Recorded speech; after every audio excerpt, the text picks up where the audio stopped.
I had a patient come in very frustrated. She looked at me and said, "Doctor, I am barely eating, but I am gaining weight." And then she added, "And I think my body is just holding on to fat." Welcome to your daily health briefing. I'm Dr. Albert Takem. This show is here to help you navigate the complex U.S. medical system, one step at a time. Whether you are decoding a new diagnosis, fighting for a referral, or just trying to stay informed, you are in the right place. Let's get into the science. So I have heard this same story several times. This is not my first rodeo. But every time it's usually the same problem. That's why I decided to create an episode of this podcast out of this. So let me tell you how this interesting encounter actually went. So my patient, let's call her Diana, is on Zepbound. Her appetite is down. She is eating less. She is doing what she's supposed to do, at least according to the means and information she has at hand. But the scale has been going up. She gained 3 pounds since the last office visit. And now, obviously, she is very confused. And this is where we have to get into the science of weight loss and actually see what's really happening under the hood. Because very often, what people think should be leading to weight loss is not actually what is leading to weight loss. It could very well be the contrary. So let's dive into it. And let me make this even simpler. There is something called the first law of thermodynamics. If you remember high school physics or chemistry or math, the first law of thermodynamics states very simply that energy cannot be created and it cannot be destroyed. It can only be stored or used, meaning it can only be changed from one form, that is food, to another, that is fat, or from fat, that is stored, to energy used to do exercise and other processes in your body, right? So if your body is gaining weight, that energy came from somewhere every single time. Your body does not break the laws of physics. And let me say this clearly. Your body cannot hold on to fat that you didn't give it. Neither mine nor yours.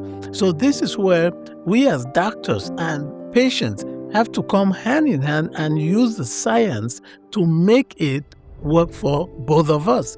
For us, as we help patients gain control of their health, and for patients as they try to gain control of their health, right? So this is why I told my patient that you are not broken, but something is being missed. So what is that thing that is being missed? It is something that most of us are probably not thinking about when we engage on a weight loss journey. It is called accountability.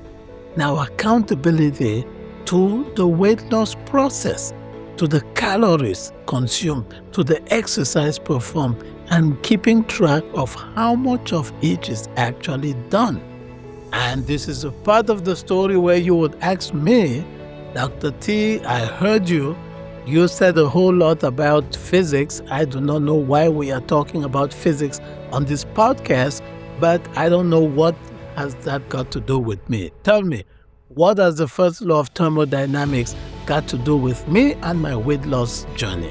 I'm glad you asked, because this is exactly what I was talking about when I mentioned accountability. You have to track what you eat. You have to measure what you eat. You have to look at everything, including liquids, snacks, patterns.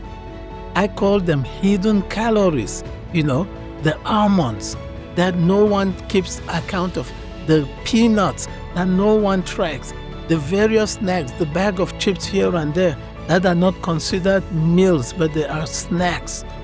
Because clarity changes everything. You cannot fix what you cannot measure, right? If you go to the gym and you work out and you do not know how many calories you burned, how do you know if it was effective or not? If you eat and you do not know how many calories you eat in a day, how do you know if you are in a calorie deficit or in a calorie surplus? We have to learn to measure and track, just as we do with everything, including paying off credit card debt. So your body is not working against you. It is responding to what you give it. On this note, I will leave you here. And I'll see you next episode, because the fight for your healthcare doesn't stop here. This has been the Daily Brief. Medicine is not about certainty. It is about responsibility. Decisions are often made with incomplete information, but they are always made with your safety in mind. In a system that can feel rushed and fragmented, you deserve clarity, continuity, and an advocate who sees the whole picture. I am Dr. Albert Takem, your physician ally, high-level science, human-level care. I will see you at the next briefing, or I will see you in the clinic.